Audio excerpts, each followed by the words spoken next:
Samantha thought she was chasing love, but Murat was chasing something far darker.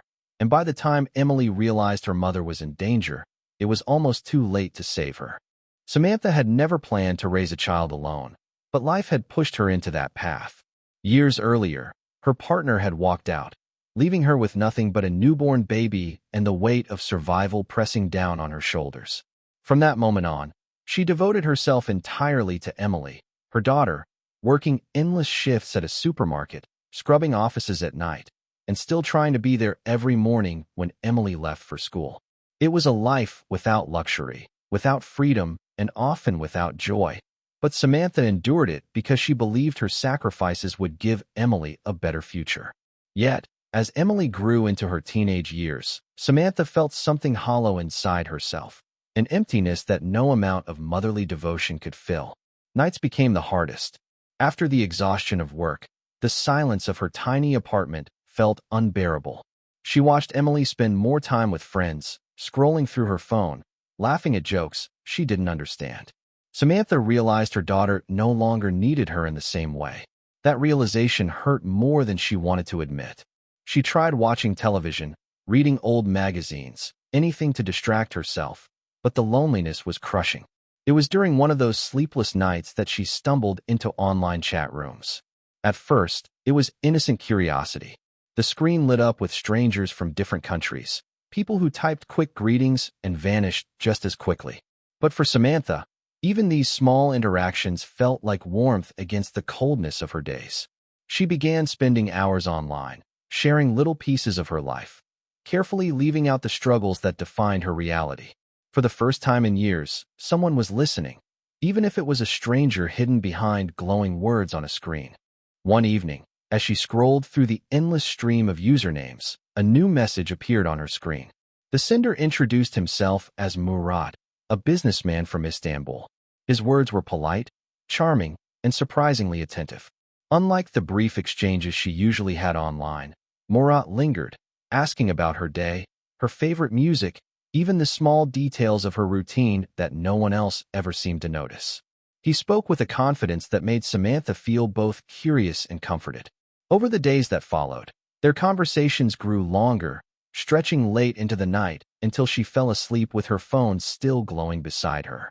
Murat painted vivid pictures of his life in Istanbul. He described the bustling Grand Bazaar, the view of the Bosphorus at sunset, and the energy of a city that seemed alive at every hour. He claimed to own an import business, dealing in textiles and antiques, and his stories were filled with meetings, travels, and deals that made him sound successful and worldly. Samantha, who had never been outside the UK, found herself swept into the idea of a life far beyond her small apartment. What captivated her most was not the wealth he implied, but the attention he gave her. Murat sent her compliments that made her blush, telling her she was elegant, beautiful, and too intelligent to waste her life struggling. He made her feel seen in a way she hadn't experienced in years. His photos showed him dressed sharply, often standing in front of expensive cars or at rooftop restaurants overlooking the city lights. To Samantha, he appeared like a dream come alive. Every message he sent pulled her deeper into a fantasy that felt more real with each passing day. Weeks turned into months, and Samantha's world slowly began to revolve around Murat. Their conversations became a daily ritual, something she looked forward to more than anything else. He had a way of speaking that made her feel as though she were the only woman in the world. Every morning, before she left for work, there would be a message waiting, a good luck wish, a reminder that he was thinking of her, or sometimes just a heart. At night, he would tell her stories about his business ventures and the glamorous dinners he attended, always ending with promises that one day she would be at his side. Murat's gestures went beyond words. He sent her pictures of Istanbul's shimmering skyline, bridges lit against the night, and luxurious apartments with sprawling balconies that he claimed belonged to him. He spoke of walks by the sea, candlelit dinners, and a future where she would never have to work another day. Samantha, exhausted from her long hours and constant worries, clung to those promises as if they were lifelines. The romance was quick, intoxicating, and completely consuming. Murat told her he had never met a woman as strong and caring as her, someone who had sacrificed so much for her daughter. His praise filled the emptiness she had carried for years. Slowly, Samantha began to imagine herself living the life he described, free from debts and exhaustion, waking up every morning in a city that sounded like a dream. By the end of the third month, Murat declared he was in love with her. He spoke of destiny, of how fate had brought them together across countries. Samantha, who had long stopped believing in miracles, let herself believe in him. Against all reason, she felt certain her future was waiting in Istanbul. The turning point came when Murat suggested that Samantha should leave England and come to Istanbul. He told her they had wasted enough time living apart, and if they were truly destined, they needed to be together. At first, the idea frightened her. Uprooting her life, leaving behind everything she knew, felt reckless. But Murat's words were persuasive. He reminded her of her sacrifices, of the years she had given to others while denying herself happiness. He painted a future where she would finally live for herself, not just survive for everyone else. Samantha wrestled with the decision in silence, though the thought consumed her every waking hour. She thought of Emily, her teenage daughter, who had grown so independent lately. Emily spent most of her days with friends or buried in her phone. Samantha convinced herself that Emily no longer needed her as much as before, and besides, she wasn't truly abandoning her. Her sister, Claire, had offered to keep an eye on the girl if Samantha ever needed a break. Now, she clung to that as her justification. When she finally told Emily, the reaction was not what she hoped. Emily pleaded with her not to go, insisting that no man on a screen could replace their family. But Samantha dismissed her fears, convinced that her daughter simply didn't understand. She promised she would come back for her once things were settled, and that everything would be better in the end. Packing her few belongings, Samantha felt a mixture of fear and excitement. For the first time in years, she was choosing herself, chasing a dream instead of enduring reality. Boarding the plane, she looked back only once, unaware that the decision she made that day would change her life forever in ways she could never imagine. When Samantha landed in Istanbul, her heart raced with anticipation. The airport was crowded and overwhelming, yet her eyes searched eagerly until they found Murat. He stood there holding a bouquet of flowers, smiling as if she were the center of his world. For a moment, every doubt melted away. She believed she had made the right choice. The drive from the airport was filled with his confident words about the life they would soon build together. Samantha pressed her face to the window, marveling at the cityscape, the towering mosques, and the glimmer of the Bosphorus. Everything felt alive, new, and full of possibility. But once they reached his home, the picture shifted. The luxurious apartment he had once shown her in photos was nowhere to be found. Instead, they pulled into a narrow street crowded with old buildings, laundry hanging from balconies, and stray cats weaving between cars. His flat was cramped and dimly lit, nothing like the elegant spaces he had promised. The walls were stained, the furniture mismatched, and the windows rattled with every passing car. Samantha tried to mask her disappointment, telling herself that perhaps this was temporary, that he would soon show her the better side of his life. Murat brushed off her questions with vague explanations about renovations and business troubles. Though uneasy, she decided to remain hopeful. The next days were filled with confusion. Murat was less affectionate than before, distracted and impatient. Instead of lavish dinners, he offered her simple meals and long hours of silence. The warmth she had once felt through a screen was fading. Samantha told herself it was just the stress of adjusting to a new life, but deep down, a seed of doubt began to take root. Something about this reality did not match the dream she had been promised. It didn't take long for Samantha to realize that Murat's charm was slipping away. The attentive man who had once filled her nights with promises now seemed cold, irritable, and often absent. Days passed without explanation of where he had gone, and when he returned, he carried an edge in his tone that unsettled her.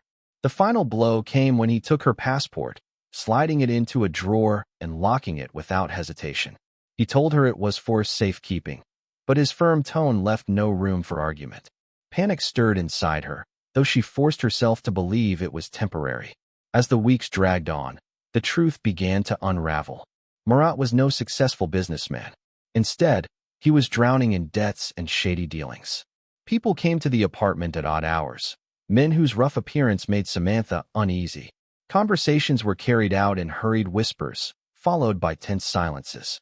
When Samantha pressed him about his work, his patience snapped. He told her she was in no position to ask questions, reminding her that she was in his country now, with no papers and no one to turn to. Fear began to replace the excitement that once carried her across the sea. She realized she was trapped, far from home, unable to contact anyone freely. Each day, she felt the walls closing in. The glamorous world Murat had promised was nothing more than smoke and mirrors. She thought of Emily constantly, guilt clawing at her chest, but she felt powerless to change her situation. The man she had loved through glowing words on a screen had revealed his true face. She wasn't a cherished partner in his life. She was an asset, someone he could control, someone he could use. And now, there was no easy way out. Samantha's situation grew darker with each passing week. What began as small requests from Murat quickly escalated into dangerous demands. At first, he asked her to translate messages to English for his business contacts, claiming she was helping him expand deals abroad. But soon, the truth became impossible to ignore. These were not business negotiations. They were scams, fake contracts, and fabricated promises designed to lure unsuspecting foreigners into sending money. When Samantha hesitated, Murat reminded her that she had no passport, no money of her own, and no safe place to go. Fear bound her to his will. Soon, the tasks became even more degrading. Murat ordered her to accompany him to bars and restaurants, where she was instructed to charm foreign men and convince them to invest in his non-existent ventures. The once loving partner who had promised her a fairy tale now treated her as nothing more than a tool. The shame ate away at her, but resistance only brought threats. When she tried to refuse, Murat would slam doors, raise his voice, and warn her of what could happen if she disobeyed. Nights in the apartment were worse. Murat's associates came and went, men whose eyes lingered on her too long, making her feel unsafe in her own skin. She took to locking herself in the small bedroom, though the flimsy door gave little comfort. The city outside, which had once appeared vibrant and alive, now felt hostile and suffocating. Even the call to prayer echoing through the streets became a reminder of her isolation, a sound that emphasized how far she was from home. The glamorous dream of Istanbul had turned into a nightmare. Samantha was no longer a visitor chasing love. She was a prisoner of deception, stripped of freedom, trapped in a cage she had willingly walked into. Back in Manchester, Emily noticed the change almost immediately. At first, her mother had called every day, sharing cheerful updates about Istanbul, describing the bustling streets and the excitement of starting a new life. But those calls grew shorter, then irregular, and finally scarce. The few times Samantha did answer, her voice sounded distant, strained, as though someone were listening in. Emily sensed something was wrong, though her mother insisted everything was fine. When days passed without a single message, Emily grew restless. She began searching for clues on her own, starting with the social media profiles where Murat and her mother had first connected. Murat's page, once filled with photos of luxury, now seemed suspicious. The images looked staged, some even lifted from stock websites Emily found through quick searches. She messaged him directly, demanding to know what was happening, but instead of reassurance, she was blocked. Frustrated, Emily turned to her Aunt Claire, who tried to calm her by saying that her mother was probably busy adjusting to a new country. But Emily couldn't shake the dread building inside her. She gathered screenshots, emails, and every fragment of conversation she could find, and with trembling hands, she went to the authorities. At first, the police treated her concerns lightly. They told her adults often chose to cut off contact when starting new lives abroad. To them, it seemed more like a case of a woman prioritizing romance over family. Still, Emily refused to give up. She began writing to organizations that dealt with international fraud and even joined online forums where others shared similar experiences of loved ones lured overseas. The more she learned, the clearer it became. Her mother had not found the fairy tale she was promised. Something sinister had taken its place. Samantha's fear turned into sheer terror when she uncovered Murat's newest plan. One evening, while he was distracted, she overheard a hushed conversation between him and a man she didn't recognize. Her name was mentioned along with the words passport and documents. She froze, listening carefully, and soon the dreadful truth emerged. Murat intended to sell her identity to a trafficking ring. Her British passport was valuable, and once it was gone, so was any chance of escape. She wasn't just trapped anymore, she was disposable. That night, Samantha made a desperate attempt to flee. She waited until Murat fell asleep, then crept toward the door with trembling hands. But the lock was bolted from the outside, and the noise she made woke him. The look on his face when he caught her was one she would never forget: cold, furious, and dangerous. Without hesitation, he dragged her to the basement of the building, a damp, windowless room that smelled of mildew. He locked her inside with only a thin mattress and a bucket, warning her that another attempt to leave would cost her life. Days blurred together in that basement. Samantha grew weaker, surviving on scraps of food pushed through the door. She cried until there were no tears left, her mind replaying every decision that had led her here. The man she had once trusted with her heart had reduced her to nothing more than a commodity. The silence of the basement was suffocating, broken only by her own thoughts of Emily. The guilt was unbearable. She realized she might never see her daughter again, never explain why she had left, never apologize for abandoning her. As despair tightened its grip, Samantha understood the full weight of her mistake. Love had blinded her, and now it might cost her life. The end came suddenly, after weeks of hopeless waiting in that basement. One morning, the sound of heavy footsteps echoed through the building, followed by shouts in a language Samantha barely understood. The door to her cell burst open, and for the first time in weeks, light spilled across the filthy floor. Turkish police officers stood there, their expressions sharp and urgent. Samantha's frail body trembled as they pulled her out, shielding her from Murat's furious screams echoing upstairs. Within minutes, he was in handcuffs, his empire of lies crumbling around him. The raid had been triggered by an anonymous tip, one traced back to Emily's relentless persistence. After weeks of being dismissed, Emily had contacted international agencies, pushing her evidence until someone finally listened. Her determination cut through the indifference, and authorities acted just in time. Without her daughter's refusal to give up, Samantha might never have been found alive. Though she was rescued, the damage was irreparable. Malnourished and shaken, Samantha returned to the UK a shadow of the woman who had once left with stars in her eyes. She carried scars not only on her body but deep in her mind, reminders of every moment she had been trapped in Murat's web. Facing Emily again was the hardest part. The teenager who had begged her not to go was no longer the same girl. Emily had been forced to grow up quickly, hardened by betrayal and fear. Their reunion was filled with tears, but also silence, a distance neither could ignore. Samantha longed to repair the bond, but Emily's eyes carried a hurt that words could not erase. The terrible price of chasing a false dream was not only her suffering in Istanbul, it was losing the trust of the daughter she had left behind.